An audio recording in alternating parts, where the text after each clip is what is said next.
अस्सलाम वालेकुम। बात करते हैं सर्किट ब्रेकर की टाइप्स की और उनकी एप्लीकेशंस की। जो भी लोग डिजाइनिंग, इंस्टॉलेशन या कमीशनिंग से वाबस्ता है उनके लिए ये जानना बहुत जरूरी है कि सर्किट ब्रेकर का इंतखाब करते हुए किन किन बातों को मद्देनजर रखना चाहिए और सर्किट ब्रेकर की टाइप्स कौन कौन सी होती है, उनकी एप्लीकेशंस क्या है और उनको कहां कहां पर इस्तेमाल किया जा सकता है और किस मकसद के लिए इस्तेमाल किया जा सकता है। आपकी अगर एप्लीकेशन बेसिकली बहुत ज्यादा मैटर करती है कि आप कौन सा सर्किट ब्रेकर इस्तेमाल करेंगे, क्योंकि आपने कॉस्ट भी बचानी है और आपने प्रोटेक्शन के ऊपर भी कंप्रोमाइज नहीं करना। तो एक अच्छा डिजाइन इंजीनियर, एक अच्छा एप्लीकेशन इंजीनियर जो है उसके लिए ये जानना बहुत जरूरी है कि किस एप्लीकेशन के लिए किस जगह पर कौन सा ब्रेकर जो है वो फिट बैठेगा और वो मुझे मैक्सिमम एफिशिएंसी देगा इन टर्म ऑफ कॉस्टिंग के और प्रोटेक्शन के हवाले से। सबसे पहले बात करूंगा कि सर्किट ब्रेकर की कितनी टाइप्स है। मैं यहां पर सिर्फ लो वोल्टेज की बात करूंगा, low voltage circuit breaker. Medium voltage जो सर्किट ब्रेकर था वो मेरी दूसरी वीडियो में आपको उसकी इंफॉर्मेशन मिल जाएगी। यहां पर सिर्फ टॉपिक है लो वोल्टेज सर्किट ब्रेकर की टाइप्स और उनकी एप्लीकेशन। अच्छा, बात करते हैं टाइप्स की। तो सिर्फ 3 तरह की जो टाइप्स हैं जो ब्रेकर्स की इस्तेमाल होती हैं हमारे, चाहे इंडस्ट्रियल एप्लीकेशन कह लें, चाहे आप उसको कमर्शियल एप्लीकेशन कह लें या उसको डोमेस्टिक एप्लीकेशन कह लें।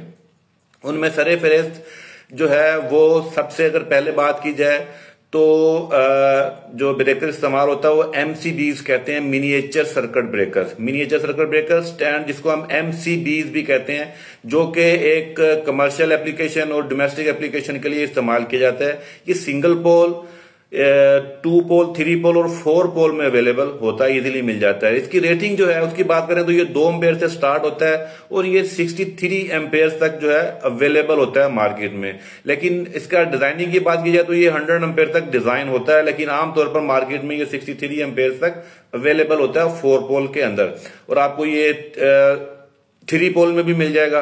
तो अब सिंगल पोल, 2 पोल, 3 पोल की एप्लीकेशन डिपेंड करता है कि आप ये कहां किस मकसद के लिए इस्तेमाल कर रहे हैं। अगर आपने सिर्फ फेज और neutral single phase 2 wire system है तो आप वहां पर सिर्फ फेज के ऊपर भी सिंगल फेज ब्रेकर यूज कर सकते हैं। अगर आपको न्यूट्रल को भी आइसोलेट करना है तो आप 2 पोल का ब्रेकर इस्तेमाल कर सकते हैं।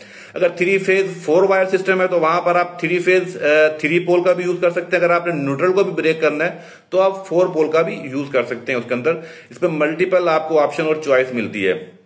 लेकिन जब आपकी करंट रेटिंग जो है वो एक सर्टन एम्पेयर से बढ़ती है तो फिर आप इस ब्रेकर को इस्तेमाल नहीं कर सकते। इसके बाद जो ब्रेकर इस्तेमाल होता है वो मोल्डेड केस सर्किट ब्रेकर कहलाता है, जिसकी एप्लीकेशन सबसे ज्यादा, जिसको एमसीसीबीज भी कहते हैं, जो कि 3 पोल और 4 पोल में अवेलेबल होता है मार्केट में। डिफरेंट ब्रांड्स हैं, you can choose any brand. इसमें आपको चाइनीज, जापानीज और बहुत सारे ब्रांड आपको मिलते हैं, आप अपनी मर्जी से चूज कर सकते हैं। इसमें एबीबी, शनाइडर, आपका सीमेंस है, आपका टेरासाकी है, इस तरह के और बहुत सारे ब्रांड है, वो आप सर्च कर सकते हैं। बहुत सारे लोग इनके बारे में फेमिलियर भी होंगे कि कौन कौन से ब्रांड मार्केट में अवेलेबल है। ब्रांड इज समथिंग एल्स, मैं बात कर रहा हूँ एप्लीकेशन की और उसकी स्पेसिफिकेशन की। तो अब बात करते हैं, जब हम बात करते हैं मोल्डेड केस सर्किट ब्रेकर की, जिसको एमसीसीबीज भी कहते हैं, ये 100 एम्पेयर से शुरू हो जाता है, मार्केट में मिलता है आपको 100 एम्पेयर से लेकर नॉर्मली तौर पर ये कोई 1200 एम्पेयर तक इस्तेमाल किया जाता है, मार्केट में अवेलेबल होता है। और ये इसकी एप्लीकेशन क्या है, ये मोस्टली जनरेटर्स, ट्रांसफार्मर्स के साथ इस्तेमाल करते हैं, जनरेटर्स के साथ इस्तेमाल करते हैं। आप इनको यूज करते हैं, कैपेसिटर बैंक में भी इस्तेमाल होता है, मोटर्स में भी इस्तेमाल होता है, और डिफरेंट तरह की जो स्विचिंग एप्लीकेशन है वहां पर ये स्विचिंग पर्पज के लिए और प्रोटेक्शन पर्पज के लिए इस्तेमाल किया जाता है। इस ब्रेकर को रिमोटली कंट्रोल किया जा सकता है, रिमोटली इसको ऑपरेट किया जा सकता है, जबकि जो पहले मैंने आपको ब्रेकर बताया था एमसीबी, जिसको मिनिएचर सर्किट ब्रेकर कहते हैं, वो रिमोटली कंट्रोल नहीं किया जा सकता। उसको रिमोटली हम क्लोज या ओपन नहीं कर सकते, जबकि एमसीसीबी मोल्डेड के सर्किट ब्रेकर को हम रिमोट ऑपरेशन से, यानी किसी इनपुट देकर उसको क्लोज भी करवा सकते हैं, उसको ओपन भी करवा सकते हैं। बट याद रखें, जब भी आप किसी ब्रेकर को रिमोटली कंट्रोल करवाना चाहेंगे एमसीसीबी को, तो आपको कुछ एक्स्ट्रा, कुछ हार्डवेयर की जो है वो दरकार होंगे उसके साथ लगाने की, जिसको हम कुछ एक्सिलरी कंपोनेंट्स कहते हैं, जिनमें सरेफरेस एक मोटर मैकेनिज्म होता है और आपका एक क्लोजिंग कॉइल होती है, एक शंट कॉइल भी इस्तेमाल की जाती है और एक ओपनिंग कॉइल भी इस्तेमाल की जाती है। शंट कॉइल और ओपनिंग कॉइल का काम जो है वो, ओपनिंग कॉइल का काम जो है वो जिसको यूवीटी भी कहते हैं, यूवीटी, ओपनिंग कॉइल और यूवीटी एक ही नाम है। शंट कॉइल का भी काम ओपन करवाना ही होता है और यूवीटी का काम भी ओपन करवाना ही होता है। दोनों एक कॉइल्स होती हैं, एक रिलेज होती हैं, जिनको सप्लाई मिलती है और ब्रेकर ओपन हो जाता है। इसके बाद क्लोजिंग कॉइल होती है, जो भी शंट की तरह ही होती है, लेकिन इसका मकसद जो है वो सिर्फ क्लोजिंग करवाना होता है। जब शंट कॉइल को सप्लाई मिलती है तो ये क्लोजिंग होती है। मोटर मैकेनिज्म बेसिकली उसको चार्जिंग, जब डिस्चार्ज हो जाता है आपका ब्रेकर तो उसको दोबारा रिचार्ज करने के लिए मोटर मैकेनिज्म का इस्तेमाल होता है। तो ये कुछ एक्स्ट्रा हार्डवेयर होता है जो आपको रिक्वायर्ड होता है जब आप अपने ब्रेकर को रिमोटली कंट्रोल करवाना चाहते हैं। जब आप स्पेशली आपका सिंक्रोनाइजेशन का ऑपरेशन है या आपका जनरेटर के साथ अगर ब्रेकर लगा हुआ तो आप उसको किसी एटीएस एमएफ कंट्रोलर से कंट्रोल करवाना चाहते हैं तो आपको ये तमाम चीजें रिक्वायर्ड होंगी।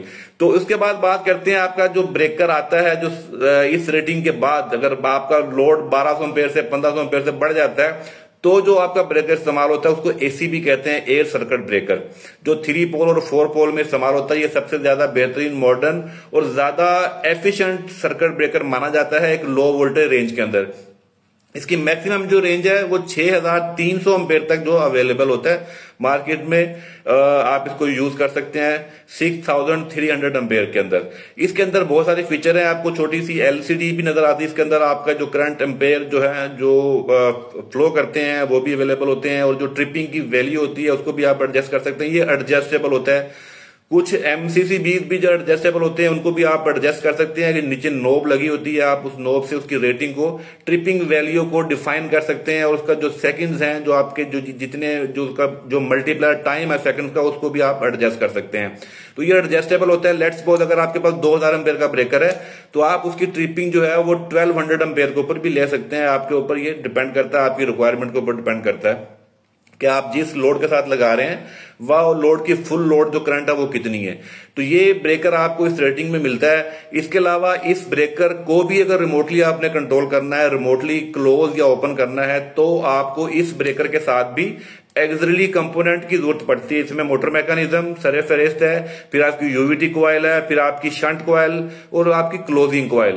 क्लोजिंग कॉइल तो जरूरी होती है, लेकिन यूवीटी और शंट कॉइल दोनों में से आप एक कॉइल यूज कर सकते हैं अगर सिर्फ ओपन का मकसद है।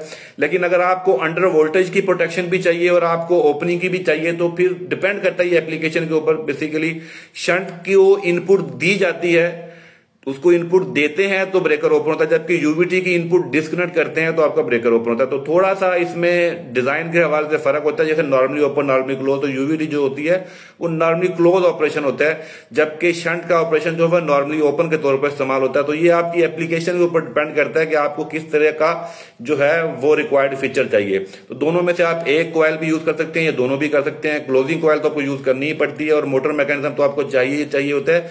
जब आपका ब्रेकर डिस्चार्ज होता है यानी वो क्लोज होता है तो दोबारा जब उसने ओपन होता है तो उसका स्प्रिंग मैकेनिज्म को चार्ज करना जरूरी होता है। तो इस पर्पज के लिए मोटर मैकेनिज्म आपको चाहिए होता है। अगर ये नहीं लगा होगा सिस्टम तो आपको मैन्युअली एक लीवर लगा होता है एक एसीबी के ऊपर, आप उस लीवर से, एमसीसीबी के ऊपर भी होता है, उस लीवर से आप मोटर को चार्ज कर सकते हैं मैन्युअली। सिर्फ उसको चार्ज करने के लिए, अगर आप उसको रिमोटली चार्ज नहीं करना चाहते, बशर्ते कि उसके अंदर मोटर मैकेनिज्म जो है वो होगा, तो आप उसको मैन्युअली भी जो है वो जो है मतलब उसको चार्ज कर सकते हैं। मोटर मैकेनिज्म तो उसके अंदर आप उसको ऑटो चार्ज करने के लिए इस्तेमाल करते हैं। स्प्रिंग जो है वो तो बिल्ट इन उसके अंदर होता ही है, आप उसको हाथ से भी चार्जिंग जो है वो उसकी कर सकते हैं लीवर के थ्रू, उसको पुश पुल करके तो वो चार्ज हो जाता है। तो ये ब्रेकर की बेसिकली टाइप सी, जिसको आप अपनी एप्लीकेशन के हिसाब से इसको यूज कर सकते हैं लोड के हिसाब से। मोस्ट इंपोर्टेंट है इसके ऊपर जो के रेटिंग होती है, इसके वोल्टेज लेवल, के रेटिंग और इसकी लोड करंट। लोड करंट जो आपको सिंपल पता होगा, अगर आपका लोड करंट 2000 एम्पेयर का तो आप जो है वो 2000 एम्पेयर का, या सेफ साइड आप उसको 2500 एम्पेयर का ब्रेकर यूज कर सकते हैं, जो भी नियरेस्ट वैल्यू उसकी होगी। और वोल्टेज लेवल, लो वोल्टेज में 690 वोल्टेज लेवल मैक्सिमम आपको मिलते हैं, जो उसका मैक्सिमम ऑपरेटिंग वोल्टेज लेवल होता है वो आपको तमाम मार्केट में अवेलेबल होता है, जो कि हमारी एप्लीकेशन को इजीली मैच कर सकता है। के रेटिंग बेसिकली उस ब्रेकर की अपनी शॉर्ट सर्किट कैपेबिलिटी की प्रोटेक्शन होती है, जो हमारी शॉर्ट सर्किट के ऊपर डिपेंड करेगा कितने के रेटिंग का हमें ब्रेकर चाहिए। लेट्स सपोज हमें हमारा शॉर्ट सर्किट करंट जो है वो 50 के है मैक्सिमम, तो हम 50 के का ब्रेकर चूज करेंगे डिपेंड अपॉन हमारी शॉर्ट सर्किट की रिक्वायरमेंट के हिसाब से। तो ये 3 पैरामीटर मोस्टली तौर पर देखे जाते हैं, करंट, उसकी capacity, current carrying capacity, short circuit capacity और उसके ऑपरेटिंग वोल्टेज। तो ये थी इसकी स्पेसिफिकेशन के हवाले से इंफॉर्मेशन, ब्रेकर की टाइप के हवाले की इंफॉर्मेशन। अगर आपको कुछ और इंफॉर्मेशन चाहिए तो आप मुझे कमेंट कर सकते हैं, I will reply you as soon as possible.